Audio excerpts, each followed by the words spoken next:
সকাল প্রায় ৯টার সময় কনকনে ঠান্ডা আর ঘন কুয়াশার মধ্যে একটা সাধারণ মেয়ে নীল সালোয়ার কামিজ পরে ধীরে ধীরে পুলিশ থানার দিকে এগোচ্ছিল।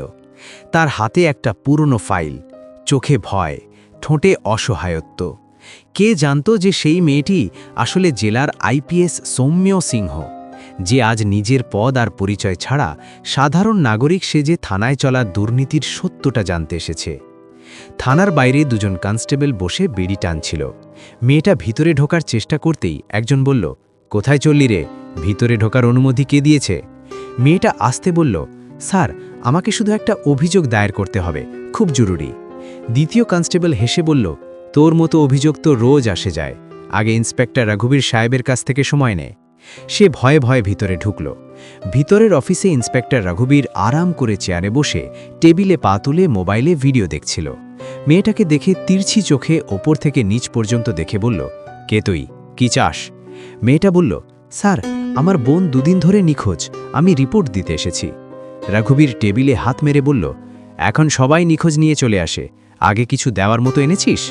মেয়েটা বুঝতে পারল না, বলল, কি মানে? সে হেসে বলল, মানে ডোনেশন বোঝো না, রিপোর্ট লেখাতে হলে একটু চা পানির খরচ লাগে।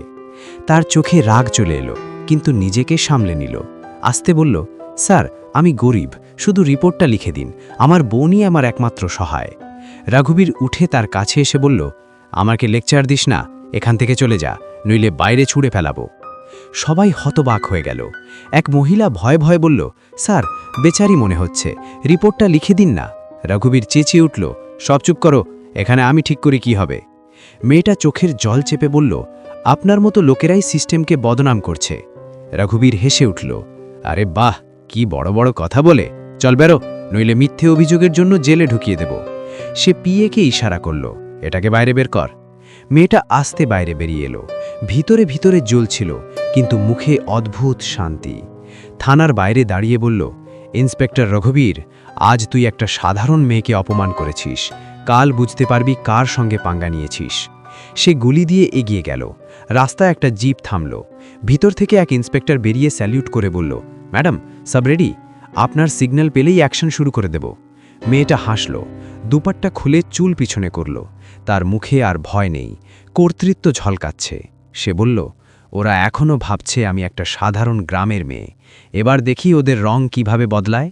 আইপিএস সৌম্য সিংহ এবার তার আসল রূপে। গাড়িতে বসে বলল, অপারেশন নৈতিক পুলিশ শুরু করো, আমি চাই সবার ক্যামেরা অন থাকুক, আজ ন্যায় হবে। গাড়ি ধুলো উড়িয়ে চলে গেল। থানায় বসা রঘুবীরের এখনও জানা নেই যে তার ক্যারিয়ার কয়েক ঘন্টায় শেষ হয়ে যাবে। পরের দিন সকাল, একই থানা, একই চেয়ার, একই অহংকারে ভরা ইন্সপেক্টর রঘুবীর।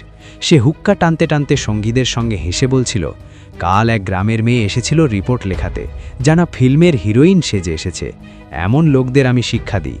কনস্টেবলরা হেসে উঠল। ঠিক তখনই বাইরে একটা সাদা জিপ থামল। দরজা খুলে নামল সেই মেয়েটি, কিন্তু এবার সালোয়ার কামিজের বদলে ইউনিফর্ম, কাঁধে আইপিএস সৌম্য সিংহের নাম চকচক করছে। পুরো থানা স্তব্ধ। রঘুবীরের মুখ হাঁ হয়ে রইল। আইপিএস সৌম্য কঠিন গলায় বলল, ইন্সপেক্টর রঘুবীর, কাল যে মেয়েকে তুমি অপমান করেছিলে সে কোনো সাধারণ মেয়ে ছিল না, সে আমি ছিলাম, আইপিএস সৌম্য সিংহ। রঘুবীরের হাত থেকে হুক্কা পড়ে গেল, কপালে ঘাম ফুটে উঠল। আটকে আটকে বলল, ম্যাডাম, মাফ করুন, আমি চিনতে পারিনি। সৌম্য টেবিলে ফাইল ছুঁড়ে বলল, চেনার দরকার ছিল না, মানবিকতা দেখানোর দরকার ছিল, কিন্তু তুই তো নিজের ইউনিফর্মকে কলঙ্ক বানিয়ে দিলি। সব কনস্টেবল মাথা নিচু করে দাঁড়িয়ে। সৌম্যর আগে এগিয়ে বলল, কাল আমি এক সাধারণ নাগরিক সেজে এসেছিলাম, আর তুই আমাকে অপমান করলি, টাকা চাইলেই ধমকালি, এটাই কি তোর ডিউটি? রঘুবীর চোখ নিচু, ঠোঁট কাঁপছে। সৌম্য টিমকে ইশারা করে বলল, ভিডিও দেখাও। টিম স্ক্রিনে পুরো ফুটেজ চালালো, যেখানে রঘুবীর অসভ্যতা করছে, ঘুষ চাইছে, জনতার ওপর চেঁচাচ্ছে। গ্রামের লোকেরা জমায়েত হয়ে গেল। সবাই একসঙ্গে বলল, ম্যাডাম, এই সেই লোকটা যে রোজ লোকদের ভয় দেখায়, টাকা নেয়। সৌম্য বলল, তোমাদের সামনেই আজের ফয়সালা হবে, কারণ সিস্টেমের ভিতরের নোংরা লোকেরা পরিষ্কার না হলে ন্যায় শুধু কাগজে থাকবে। সে রঘুবীরের কাছে গিয়ে তার ইউনিফর্মের কলার ধরে বলল, এই ইউনিফর্ম সম্মানের প্রতীক, ভয়ের নয়, আর তুই এটাকে ধুলোয় মিশিয়ে দিলি। তৎক্ষণাৎ আদেশ দিল, ইন্সপেক্টর রঘুবীরকে তৎক্ষণাৎ সাসপেন্ড করো, তদন্ত এখন থেকে শুরু। দুজন কনস্টেবল এগিয়ে এসে রঘুবীরের হাত থেকে ব্যাজ আর বন্দুক নিয়ে বলল, স্যার। রঘুবীরের মুখে লজ্জা আর ভয় একসঙ্গে। সে বলল, ম্যাডাম, একটা সুযোগ দিন। সোম্মা কঠোরভাবে বলল, মানুষ ভুল একবার করে, তুই সিস্টেমকে খারাপ দেখানোর অভ্যাস বানিয়ে ফেলেছিলি। এবার তোকে সুযোগ নয়, শিক্ষা মিলবে। গ্রামের লোকেরা তালি বাজাতে লাগল। কেউ বলল, ম্যাডাম জিন্দাবাদ, আজ সত্যিকারের ন্যায় হলো। সোম্মা সবাইকে শান্ত করে বলল, আমি চাই আজকের পর কোনো গরিব, কোনো মহিলা, কোনো সাধারণ মানুষ আর ভয় না পাক। অধিকার নিয়ে পুলিশ স্টেশনে আসুক। সে ঘুরে অফিসারকে বলল, এই ঘটনা রেকর্ড করো আর সব থানায় পাঠাও। পুরো সিস্টেমের আসল অর্থ সবাইকে বুঝতে হবে, সেবা আর সুরক্ষা। রঘুবীরকে ক্যাস্টাডিতে নিয়ে বাইরে নিয়ে যাওয়া হলো। আইপিএস সোম্মা আকাশের দিকে তাকিয়ে মনে মনে বলল, যতদিন আমার মতো কিছু লোক ন্যায়ের জন্য লড়াই করবে, সিস্টেম বেঁচে থাকবে। গাড়ি আবার ধুলো উড়িয়ে চলে গেল। গ্রামের বাচ্চাদের আওয়াজ গুঞ্জন তুলল। ইন্সপেক্টর রঘুবীর সিংয়ের সাসপেনশনের খবর 2 ঘণ্টায় পুরো শহরে ছড়িয়ে পড়ল। সকাল থেকে সন্ধে পর্যন্ত লোকেরা আলোচনা করছিল যে কোন শক্তিগুলো এতদিন অন্যদের ভয় দেখিয়ে রেখেছিল। কিন্তু সবচেয়ে গুরুত্বপূর্ণ ছিল যে এবার লোকদের মুখে ভয়ের বদলে আশা ফুটে উঠতে শুরু করেছে। আইপিএস সোম্মা সিংহ থানার বাইরে এক ছোট প্রেস কনফারেন্স করল। ক্যামেরা চকচক করছে, রিপোর্টাররা প্রশ্ন করছে, কিন্তু সোম্মার গলা শান্ত আর দৃঢ়।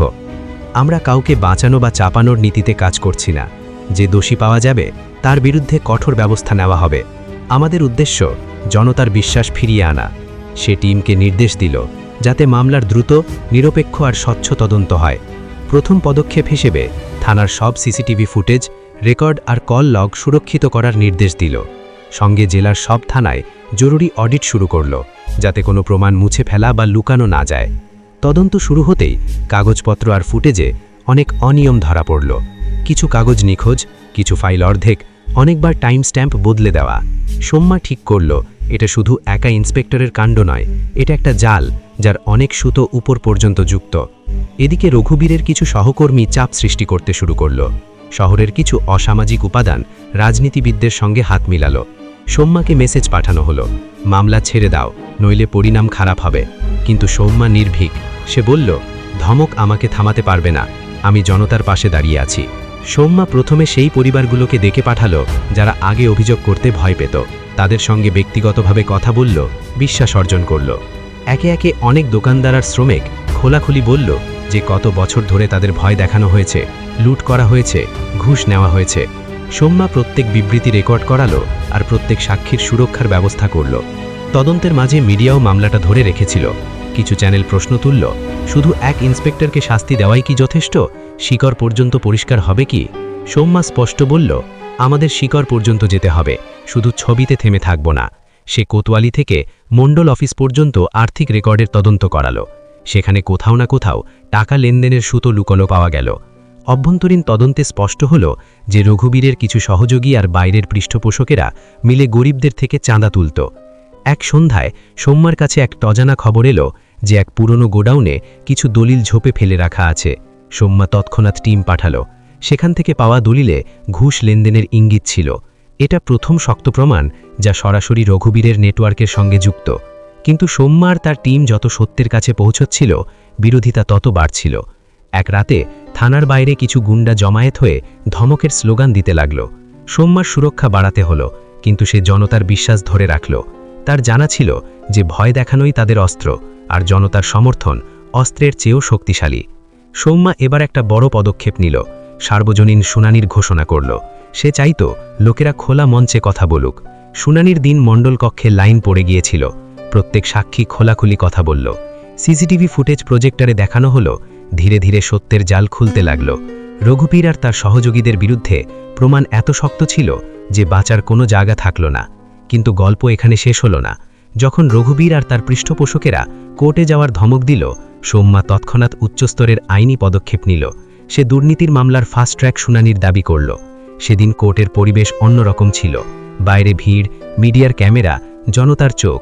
আইপিএস সোম্মা সিংহ সাক্ষ্য দিতে নিজে কোর্টে পৌঁছল। তার পদক্ষেপে সেই আত্মবিশ্বাস। জাজ ফাইল খুলে বলল, রাজ্য বনাম রঘুবীর সিং। রঘুবীরের উকিল শুরু থেকেই মামলা চাপানোর চেষ্টা করল। মহাশয়, এটা একটা ভুল বোঝাবুঝির মামলা। কিন্তু ভিডিও ফুটেজ, দলিল আর সাক্ষীদের বিবৃতি সামনে আসতেই পুরো কোর্টরুম স্তব্ধ হয়ে গেল।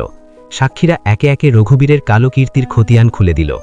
সোম্যা কোর্টে সাক্ষ্য দিতে দিতে বলল, এই মামলা কোনো এক ব্যক্তির ভুলের নয়, বরং সেই চিন্তাধারার যা মনে করে শক্তির মানে অন্যদের দমানো।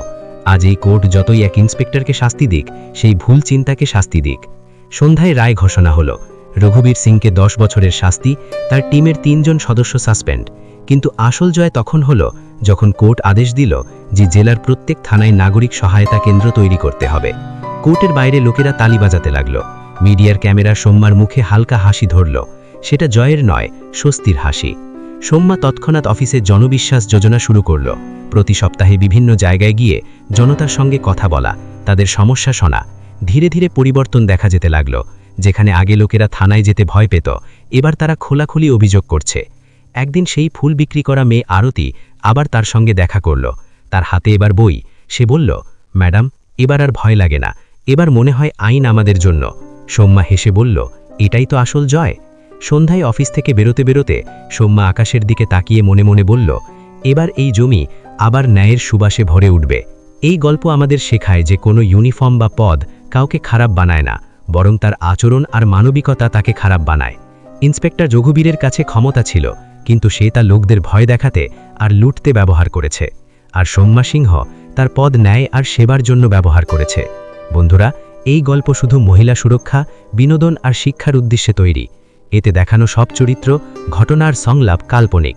কোনো বাস্তব ব্যক্তি, প্রতিষ্ঠান বা ঘটনার সঙ্গে এর কোনো সম্পর্ক নেই। তাই দয়া করে এটাকে শুধু গল্প হিসেবে দেখুন আর অনুভব করুন।